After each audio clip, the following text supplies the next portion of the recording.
आप जब कोई सामान खरीदते हैं तो सामान खरीदते समय एक चीज जरूर देखिए, क्या उसमें हलाल सर्टिफिकेशन तो नहीं लिखा हुआ है। यानी हर वस्तु में हलाल सर्टिफिकेशन। हमने यूपी में बैन किया है, मुझे लगता है कि आज यूपी के उत्तर प्रदेश के अंदर कोई उसको खरीदने का या कोई बेचने का दुस्साहस नहीं करेगा। लेकिन आप आश्चर्य करेंगे, साबुन का भी हलाल, कपड़े का भी हलाल, दिया सिलाई का भी हलाल। मैं पहुंचक था, एक अधिकारी बोला साहब इसमें, मैंने कहा भी देखो नहीं ये षड्यंत्र है भाई। मैंने कहा माचिस तो झटका वाला है, आप एक झटके में लगाएंगे तो तभी आग जलेगा, आप हलाल करते रहेंगे तो कभी जलेगी नहीं वो माचिस। तो मैंने कहा इससे बड़ा झूठ क्या हो सकता है। आप सोचो, और हमने जब कार्रवाई प्रारंभ की, 25,000 करोड़ रुपए देश के अंदर हलाल सर्टिफिकेशन से होता है, और भारत सरकार की या राज्य सरकार की किसी भी एजेंसी ने उन्हें मान्यता नहीं दी है। ये सारा का सारा पैसा आतंकवाद के लिए, लव जिहाद के लिए और धर्मांतरण में दुरुपयोग होता है, और इसीलिए उत्तर प्रदेश ने इसके खिलाफ बड़ी कार्रवाई प्रारंभ की है कि हलाल सर्टिफिकेशन के नाम पर भारत के उपभोक्ताओं का शोषण करने वालों के खिलाफ सख्त कार्रवाई होनी ही चाहिए। और इस कार्यक्रम को हमें भी सतर्कतापूर्वक देखना चाहिए। कोई सामान खरीदते हैं तो जरूर देखिए कि जीएसटी हमें देना है, लेकिन यह भी देखिए कि हलाल सर्टिफिकेशन के नाम पर एक फूटी कौड़ी भी नहीं देनी चाहिए, क्योंकि जितना पैसा जाएगा ये सभी के सभी पैसा आपके खिलाफ षड्यंत्र में वह जाने वाला है, और यही होता है। और ये बड़ा षड्यंत्र किस स्तर पर हो रहा है, छांगुर एक नमूना के रूप में जलालुद्दीन को हम लोगों ने बलरामपुर में गिरफ्तार करके जेल के अंदर भेजा है। पेश रिपोर्ट, देश की आवाज टीवी 24। भारत में हलाल पर दोहरा रवैया, एक तरफ बैन, दूसरी तरफ मुस्लिम देशों को एक्सपोर्ट। अस्सलामुअलैकुम। आज हम बात करेंगे उस मुद्दे की जिस पर देश में बहुत कम चर्चा हो रही है, लेकिन सवाल बेहद गंभीर हैं। उत्तर प्रदेश की राज्य सरकार, जिसके मुखिया योगी आदित्यनाथ हैं, उन्होंने हाल के समय में हलाल सर्टिफिकेशन और हलाल उत्पादों पर सख्त कार्रवाई की। सरकार का कहना है कि ये धोखाधड़ी और गैरकानूनी गतिविधियों के खिलाफ कदम है। लेकिन सवाल यहीं से शुरू होता है, जब देश के भीतर हलाल पर रोक, तो बाहर हलाल मीट का प्रमोशन क्यों? भारत सरकार ने ओमान और अन्य मुस्लिम देशों के साथ समझौते किए हैं, जिनके तहत भारत से हलाल गोमांस और हलाल मीट का एक्सपोर्ट किया जा रहा है। सरकार की एजेंसियां खुद हलाल सर्टिफिकेट जारी कर रही हैं ताकि मुस्लिम देशों में निर्यात आसान हो सके। तो सवाल उठता है, अगर हलाल गलत है तो सिर्फ भारत के मुसलमानों के लिए क्यों? अगर हलाल स्वीकार्य है तो फिर उत्तर प्रदेश में बैन क्यों?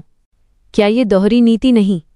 विशेषज्ञों का कहना है कि हलाल एक धार्मिक प्रक्रिया है, न कि कोई अवैध गतिविधि। इसे चुनिंदा समुदाय के खिलाफ हथियार बनाना संविधान की भावना के खिलाफ है। भारत का मुसलमान आज पूछ रहा है, क्या उसका धर्म सिर्फ राजनीति का औजार बन गया है? क्या उसकी रोजमर्रा की जिंदगी को जानबूझकर मुश्किल बनाया जा रहा है? दुनिया को नहीं दिखती ये तस्वीर अंतर्राष्ट्रीय मंचों पर भारत धर्मनिरपेक्ष और समावेशी देश की छवि पेश करता है, लेकिन जमीनी हकीकत यह है कि देश के भीतर मुसलमान खुद को हाशिए पर महसूस कर रहा है। आखिरी सवाल सरकार से, क्या कानून सबके लिए बराबर है? क्या धर्म के आधार पर व्यापार और रोजगार तय होगा? और क्या भारत का मुसलमान सिर्फ वोट और निशाना बनकर रह जाएगा? ये रिपोर्ट किसी धर्म या देश के खिलाफ नहीं, बल्कि नीतियों में मौजूद विरोधाभास को सामने लाने की कोशिश है। आप क्या सोचते हैं? अपनी राय हमें कमेंट में जरूर बताइए। यह समाज में बढ़ रही नफरत और उसके मानवीय असर को दर्शाता है। विशेष रिपोर्ट का समापन। लेकिन बात सिर्फ व्यापार और कानून के विरोधाभास तक सीमित नहीं है। इस राजनीति और नफरत भरी बयानबाजी की सबसे भारी कीमत जमीनी स्तर पर इंसान चुका रहा है। जब धर्म को आधार बनाकर नफरत के बीज बोए जाते हैं तो उसका शिकार अक्सर बेगुनाह होते हैं, चाहे वो महिलाएं हों या मासूम बच्चे। आज समाज में नफरत का माहौल इस कदर हावी हो गया है कि इसका फायदा उठाकर असामाजिक तत्व शांति भंग करने की कोशिश करते हैं। सवाल ये है कि क्या हम एक ऐसे भारत की तरफ बढ़ रहे हैं जहां किसी की धार्मिक पहचान उसके लिए खतरा बन जाए? क्या सत्ता की इस दौड़ में मानवीय संवेदनाएं पूरी तरह खत्म हो चुकी हैं? सरकार को ये समझना होगा कि देश केवल आंकड़ों और समझौतों से नहीं, बल्कि अपने नागरिकों के बीच भरोसे और सुरक्षा के भाव से चलता है। अगर एक बड़ा तबका खुद को असुरक्षित और निशाना महसूस करेगा तो क्या हम वाकई सबका साथ सबका विकास का दावा कर सकते हैं?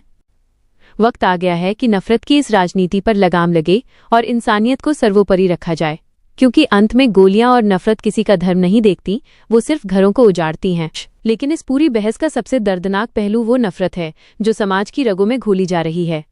जब नीतियों और राजनीति में धर्म को ढाल बनाया जाता है तो उसका सीधा असर सड़क पर चलते आम इंसान पर पड़ता है। आज हालात ऐसे बन गए हैं कि नफरत की इस आग में सबसे ज्यादा मासूम लोग झुलस रहे हैं। गंभीर चिंता का विषय ये है कि इसी नफरत और ध्रुवीकरण के माहौल का फायदा उठाकर कुछ असामाजिक तत्व समाज को बांटने का काम करते हैं। इस नफरत भरी बयानबाजी और भेदभाव का शिकार अक्सर वो बेगुनाह मुस्लिम औरतें और बच्चे होते हैं जिनका राजनीति से कोई लेना देना नहीं है। सवाल यह है कि क्या एक धर्मनिरपेक्ष देश में किसी की पहचान ही उसके लिए डर का कारण बन जानी चाहिए? जब व्यापार के लिए हलाल सही है लेकिन पहचान के लिए उसे निशाना बनाया जाता है तो ये विरोधाभास साफ झलकता है। क्या हम एक ऐसा समाज बना रहे हैं जहां इंसानियत से ऊपर नफरत को रखा जाएगा? सत्ता को ये सोचना होगा कि देश सिर्फ इमारतों और समझौतों से नहीं बल्कि अपने नागरिकों के बीच आपसी भरोसे और सुरक्षा से मजबूत होता है। अगर देश का एक बड़ा हिस्सा खुद को असुरक्षित महसूस करेगा तो विकास की हर बात बेमानी है। वक्त आ गया है कि नफरत की इस सियासत को रोका जाए और बेगुनाहों को निशाना बनाना बंद किया जाए ताकि आने वाली पीढ़ी को एक सुरक्षित और मोहब्बत भरा हिंदुस्तान मिल सके। अगर आपको हमारी न्यूज देश के आवाज टीवी 24 पसंद आता है तो लाइक, शेयर और सब्सक्राइब जरूर कीजिए। BL आइकन दबाइए ताकि सबसे पहले आपको नोटिफिकेशन मिले।